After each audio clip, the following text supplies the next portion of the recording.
Welcome to my podcast, Scientist Free from Religion. This podcast has as proposal, as main idea to talk about a scientific topic but also talk about religion. Different from the common assumption in which science and religion should be separated, here on this podcast we recognize formally that science and religion are not disconnected. Sadly, religion can be a very big threat to science. So on this podcast, the proposal is to talk about it freely, so without fear, without the illusion that they are separate topics. So we are going to cover a possible topic. And most of them will be focused on the connection between religion and science, especially to defend science. That's our goal. Our goal here is to defend science from religion and to help to make science, to spread scientific thinking, especially to defend it against religion. Welcome to the Deep Dive. I'm so glad you could join us today because we have a really fascinating topic lined up. We really do. And for our sources today, we are looking at a pretty thought-provoking Medium article. Right. It's by Dr. Jorge Guerra-Pires, and it's titled Defending Richard Dawkins, Clearing the Air on Evolution, Origins, and Science. Which was published in the Scientists Free from Religion publication, right? Exactly. And on top of that, we also have this incredible piece of real-world correspondence that shows just how much of an impact this one article had internationally. Yeah, that email exchange is definitely one of my favorite parts of this deep dive. Oh, absolutely.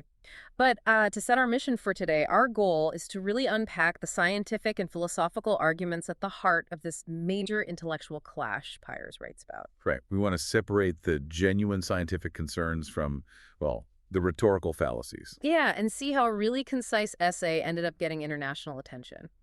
But before we get into the weeds, I do need to state a crucial disclaimer for you listening. Always important. Yeah. So the source material today obviously touches on the highly charged debate between religion and atheism. But our goal in this deep dive is strictly to analyze the author's arguments and the scientific principles he discusses. Right. We are absolutely not taking sides here. No, not at all. We're just exploring the ideas exactly as they are presented in the text. Perfect. So let's unpack this. Pires really centers his article on a clash between two major heavyweights. He does. On one side, we have Richard Dawkins. And, if you follow biology or public science at all, you definitely know his work. Oh, for sure. I mean, he popularized the whole gene-centered view of evolution back in the 70s with his book, The Selfish Gene. Right. And since then, he's just been this incredibly visible, very eloquent, and, let's be honest, notorious and controversial defender of science and secularism. Yeah, very controversial. And stepping into the ring opposite Dawkins is John Lennox. Right. Now, Lennox is an Oxford mathematician, highly respected in his field, and he's a very prominent Christian apologist. And he frequently steps into the public square to critique Dawkins specifically. His whole aim is to defend the idea that science and faith are totally compatible. Right. But Pires zeroes in on a very specific detail right out of the gate, doesn't he? He really does. He points out that Lennox's actual expertise in biology is, well, extremely limited. Which, to be fair, the article notes that Lennox himself actually acknowledges. Yeah, he admits his biological expertise is limited, but Pires argues that this gap in knowledge is hugely important. I mean, it makes sense. It's sort of like having this brilliant world-class architect trying to critique a master plumber's pipe layout. Oh, that's a great analogy. Right. Like they're both highly educated professionals. They both understand structural integrity on some level. Yeah. But the specific expertise just doesn't transfer. The architect might look at a complex matrix of pipes and just see chaos simply because they aren't trained in fluid dynamics. Exactly. And this isn't just some abstract spat happening in an Oxford faculty lounge. No, the stakes are way higher than that. Way higher. Pires points out that this debate influences education, it shapes public policy, and it really affects how society navigates the whole intersection of belief and science. Well, wait, I want to play devil's advocate for a second. Go for it. If Lennox is a brilliant mathematician, shouldn't he still be able to spot logical inconsistencies in Dawkins' arguments? Mm-hmm. Even if he doesn't know the biology inside and out? I mean, logic is logic, right? In theory, yes. But Pyers argues that this specific lack of biological grounding leads Lennox to formulate critiques that sound incredibly logical to a layperson, but are scientifically completely disjointed. Okay, interesting. And that leads directly to the core misunderstanding Pyers targets.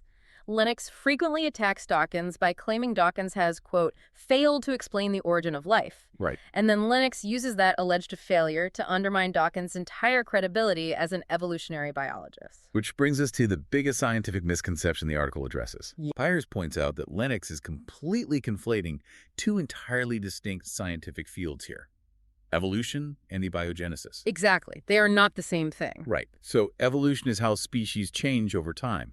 It's how life diversifies. But abiogenesis is the origin of life from chemical pathways. Yeah, and Pyers makes it very clear that evolution only happens after life already exists. It presupposes self-replicating organisms. Isn't critiquing evolutionary theory for not explaining the origin of life a bit like, I don't know, giving a car's engine manual a 1-star review because it doesn't explain how iron is mined from the earth? That is exactly what it's like. What's fascinating here is how conflating these two fields is actually a very common rhetorical trap. Really? Yeah, it's used a lot to mislead non-specialist audiences. Because if you blend them together, it makes it seem like evolutionary biology has this massive fatal flaw. Oh, I see. Yeah, imagine you're a layperson watching a debate, hearing someone confidently say, "You can't even tell me how it started." That sounds like a devastating mic drop. It sounds like they just won the argument. Right. Even though it's scientifically incoherent, Dawkins is there to talk about how the parts work together now that the engine already exists. And Pyers notes that Dawkins has repeatedly addressed this separation, but the critique just keeps coming. Because it's a feature of the apologetic argument, not a bug. Right. If you can convince the audience that science is fundamentally broken because it can't definitively answer the origin question right now, well, you create a space that requires a different kind of answer. And here's where it gets really interesting. Because if evolutionary biology doesn't explain the origin of life, what does? Right. Does science just throw its hands up? Pyers gets into the philosophical difference between how science and apologetics handle uncertainty. Yeah. Lennox essentially points to these current gaps in our understanding of abiogenesis and uses them to justify a supernatural explanation. Which Pyers identifies as the classic God of the gaps fallacy. Textbook. The underlying logic is basically science cannot currently explain exactly how chemical X became biological organism Y, therefore an intelligent designer must have done it. Right. It's like finding a crack in a building's foundation and just using wet spackle to fill it. Oh, yeah. It looks complete for a fleeting moment, but the second any real pressure is applied, it just crumbles because it's not actually structural. Exactly. But I want to push back again. Pyers has this bio line on his Medium profile that says, I want thinkers, not followers. He does. So if he wants thinkers, isn't it fair for those thinkers to demand definitive answers? Like, is it actually anti-scientific to say, show me the definitive proof right now where your worldview is incomplete? Well, according to Pyers, yes, that demand is fundamentally anti-scientific. Really? Why? Because science is inherently provisional. It openly acknowledges uncertainties. It's a process. The whole goal is to actively pursue evidence, to shrink those gaps over time, not to just instantly fill them with a supernatural placeholder. Okay. So grappling with the unknown isn't a weakness, it's actually the engine of the scientific method. Exactly. And Pyers makes a crucial point here, too. The origin of life is not some empty mystery void where scientists are just sitting around completely baffled. Right. He outlines some incredibly vibrant research happening right now. Yeah, actual rigorous lab experiments. He specifically points to things like the RNA world hypothesis and metabolism-first models. Yes. Let's actually dig into that, because I think a lot of people hear RNA world and just assume it's scientific jargon for, we don't know. Oh, it's definitely not that. It solves a massive chicken and egg problem in biology. Okay, lay it out for us. So in modern cells, you need DNA to store genetic information, right? Right. But you need proteins to act as the machinery to actually do anything with that information, including copying the DNA. So which came first, the blueprint or the builder? Exactly. And the RNA world hypothesis, which Pyers highlights, suggests that RNA was basically the original multi-tool. Oh, wow. Yeah, we now know that RNA can both store genetic information like DNA, and it can fold up and act as a chemical catalyst like a protein. Wait, really? It does both? It does both. So early life didn't need this impossibly complex, fully formed system right out of the gate. It started with self-replicating RNA molecules doing double duty. You got it. And then it slowly evolved into the more specialized DNA protein systems we see today. That's a chemically sound pathway. And he also mentions metabolism-first models. Right. Instead of starting with genetics, these models look at deep-sea hydrothermal vents. The natural chemical and thermal gradients there could drive continuous cycles of chemical reactions. So it's literally self-organizing chemical systems. Yes. Complicated chemistry, sure, but chemistry nonetheless. So Pyre's main defense here is that when Lennox points to the gap and says, God, Dawkins points to the gap and says, look at all this fascinating chemistry we are starting to figure out. Exactly. They are operating on entirely different philosophical frameworks regarding what to do with the unknown. Okay, so we have this clash on how to handle uncertainty. But Pyrus also points out that Lennox doesn't just attack the science. He frequently attacks Dawkins himself. Yeah. If we connect this to the bigger picture of how public debates operate, Pyers identifies a very common rhetorical tactic here. Ad hominem attacks. Right. He notes that Lennox frequently tries to discredit Dawkins by emphasizing his personal errors or his limitations or his notoriously aggressive tone. Right, shifting the focus away from the science and onto the flaws of the messenger. Oh, exactly. Oh, wait, I have to push back on Pyers again here. Dawkins is notoriously prickly. Oh, definitely. He can be incredibly abrasive. If someone is choosing to be a public educator, shouldn't their tone and biases be fair game for critique? Why give him a pass? Well, Pyers isn't arguing that Dawkins should get a pass on his tone. Okay. He's pointing out the logical fallacy of using an abrasive tone or individual mistakes to dismiss the entirety of evolutionary biology. Pyers notes that science builds upon imperfect foundations. I mean, he points to giants like Darwin, Newton, and Einstein. Every single one of them had massive gaps in their knowledge. And every single one made errors. That's a really great point. I mean, Isaac Newton literally spent half his life trying to turn lead into gold with alchemy. Right. And his laws of motion completely break down when things start moving close to the speed of light. Exactly. Einstein had to come along centuries later to correct that. But we didn't throw out Newton's entire legacy of calculus and classical mechanics just because he was wrong about alchemy. The irony really is staggering here. If we demanded absolute perfection and zero gaps from scientists, we'd literally have to throw away all of modern physics and biology. Which is why Pyers insists that defending Dawkins isn't about treating him like an infallible idol.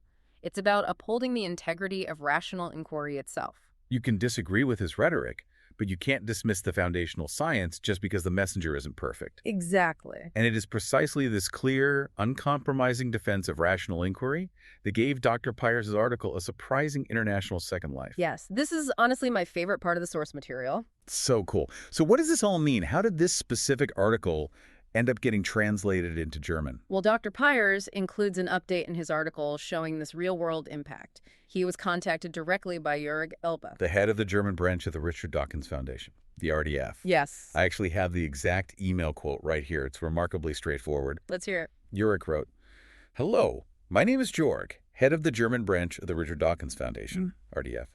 I read your Medium article, Defending Richard Dawkins, Clearing the Air on Evolution, Origins, and Science, and wonder if I can have your permission for a German translation for the German RDF website. Warm regards from Germany, Jörg Elba." I mean, what an incredible validation of the article's clarity. Right. To have the foundation named after the guy you're defending reach out to you internationally. It's a huge honor, and Pyers was just thrilled. He shared with his readers that he was honored to receive the invitation, and his reaction was just, have fun in German. Have fun in German. I love that.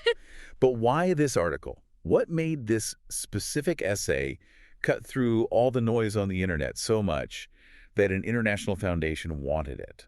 I think it comes down to a perfect alignment of missions. Pyers notes that Dawkins' role in public science education is unparalleled, despite the controversy. Right. The RDF exists to promote that kind of scientific literacy globally, and by lucidly dismantling these exact fallacies that constantly confuse the public, like conflating evolution and abiogenesis, Pyers essentially built them a new tool. And by translating it, the German RDF is taking that tool across language barriers. Exactly. It perfectly serves their mission. It's also worth looking at the whole ecosystem where Pyers published this. Oh, for sure. It sits on a platform surrounded by other really intellectually curious pieces. Like you see titles about psychology, A Bridge Between Science and Spirituality, or 7 Myths About the Bible. Yeah, it shows a wider ecosystem of critical thinking. It's not just an echo chamber. These are vibrant spaces where people are actively wrestling with, where empirical science and traditional beliefs collide. So as we start to wrap up this deep dive, let's briefly recap the journey for you listening, because this is a really valuable shortcut. It really is. Think about the last time you were navigating a debate, maybe at a dinner table or evaluating a YouTube video. Right. We untangled the crucial difference between evolution, how species change, and abiogenesis, the chemical origins of life. And we learned how to spot the God of the gaps fallacy, recognizing that science openly acknowledges uncertainties and aims to shrink those gaps, not just prematurely fill them. We also saw how science builds on imperfect foundations, whether it's Newton or Darwin, refining ideas over time. And how a well-reasoned defense of that very process crossed the globe into the German language. Have fun in German. But before we go, we want to leave you with a final, slightly provocative thought to mull over. Yeah, this builds on the discussion we just had. Pyers points out that we don't discard Newton or Darwin because they had gaps. We trust the scientific process. Right. But think about the incredible complexity of the stuff we touched on today. Quantum mechanics, advanced genetics, the RNA world. It's incredibly dense material. Exactly.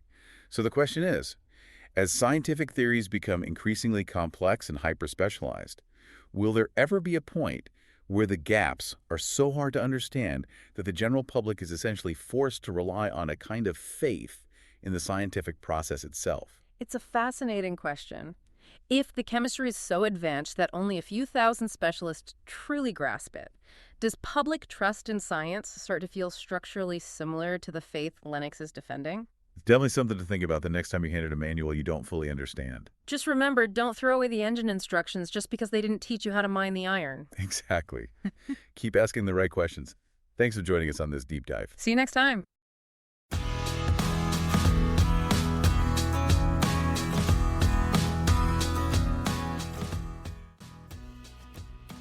Hey there, you arrived to the end of this episode.